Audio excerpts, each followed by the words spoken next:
Romains chapitre 7, nous continuons avec le verset 14.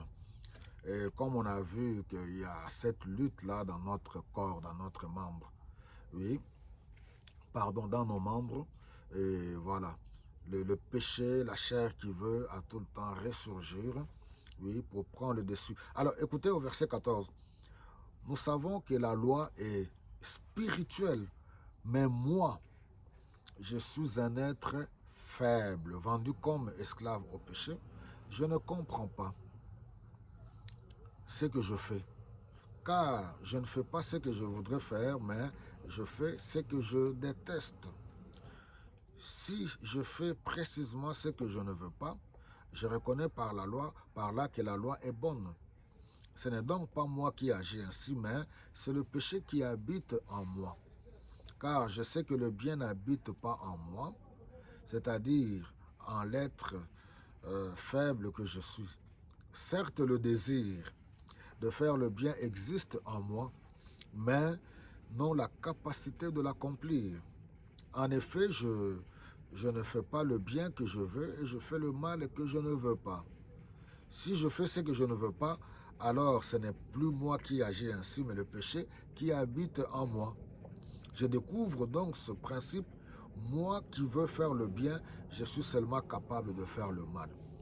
Au fond de moi-même, je prends plaisir à la loi de Dieu, mais je trouve dans mon être une autre loi qui combat contre celle qu'approuve mon intelligence. Elle me rend prisonnier de la loi du péché qui est en moi. Malheureux que je suis, qui me délivrera de ce corps qui m'entraîne à la mort? Dieu soit loué par Jésus-Christ, notre Seigneur.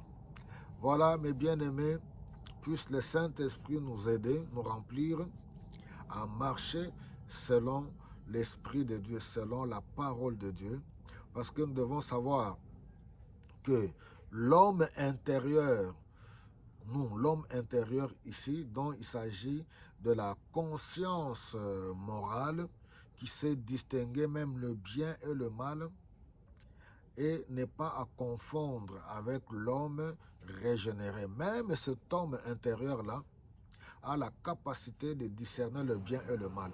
Mais cet homme intérieur est incapable de faire le bien qu'il voudrait bien faire. Ou cette conscience morale est incapable. L'homme de lui-même, charnellement parlant, est incapable. Connaissant le bien, est incapable de faire le bien. C'est pour cela, nous sommes de ceux-là qui avons résolu de suivre Christ, de nous abandonner entre les mains du Saint-Esprit qui va nous aider, qui va nous guider, qui va nous conduire. Nous ne vivons plus selon la chair, mais nous vivons selon l'Esprit de Dieu pour accomplir le désir de Dieu. Je sais, c'est un sujet très complexe. C'est pour cela que je nous encourage à lire, à relire, à lire, à relire, à demander le discernement, à demander l'aide du Saint-Esprit pour pouvoir comprendre et vivre sa vie spirituelle dans la quiétude et non pas dans la culpabilité, en comprenant la grâce et la faveur que nous avons du fait que nous sommes sauvés par la grâce de Dieu, par le moyen de la foi, et non pas par nos propres œuvres, et que de nos propres efforts, nous ne pourrons pas y parvenir. Aucun être humain ne peut y parvenir, mais c'est une grâce que Dieu nous accorde. C'est un mystère. Dans ce corps du péché, nous sommes sauvés de justesse. Nous continuons à vivre dans cette enveloppe, dans ce corps du péché, couvert par la grâce de Dieu et sauvés par la grâce de Dieu. Mais nous n'allons pas volontairement aller commettre le péché ou vivre dans le péché, ni se maintenir dans le péché consciemment. Non, nous pouvons tomber de temps à autre. Ça, il faut le dire aux chrétiens. Il faut lire les Écritures. Il faut leur dire, tant qu'on est dans ce corps est faible, fragile, il y a cette lutte. Mais on est justifié par la grâce, par le moyen de la foi et conduit par l'Esprit qui nous aide à accomplir la volonté de Dieu et à mettre la parole en pratique. C'est pour cela que nous devons apprendre à nous nourrir de la parole de Dieu, à nous nourrir spirituellement, à nous nourrir de bonnes choses, parce que cela va conditionner notre quotidien. Que le Saint-Esprit vous remplisse abondamment et soyez